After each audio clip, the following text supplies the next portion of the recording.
Баршаңызға сәлем достар, сіздермен Динара. Бүгін мен конкочи дәмдеуішінің рецептімен бөлісемін.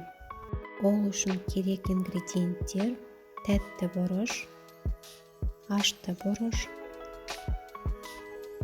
сарымсақ және тұз.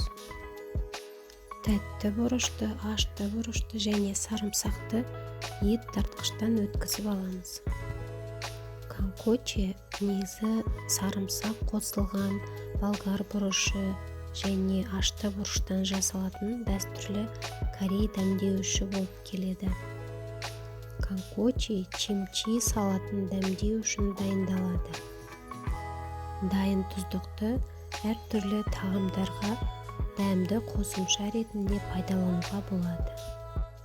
Барлық ингредиенттерді өткізіп болғаннан кейін тұз қосып толығымен ерігенше жақсылап араластырамыз. Рецепттегі ең маңызды нәрсе тұздың пропорциясы, әйтпесе ол көп ұзамай бұзылуы мүмкін. Бұл тұздық өте ұзақ сақталады және чимчиге жыл бойы пайдалануға болады. Конкочиді жақсылап араластырып, таза банкаларға құямыз. Соусты тоңазытқышта сақтаймыз. Бұндай соус әсіресе қыстың күні таптырмайтын нәрсе. Түрлі тағамдармен сүйсініп жейтін боласыздар.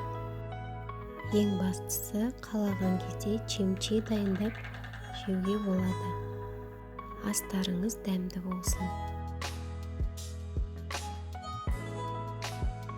Сіздерге ұсынған рецепт және дайындаған видео ұнаса, лайк басып, комментарий жазып тіркеліңіздер.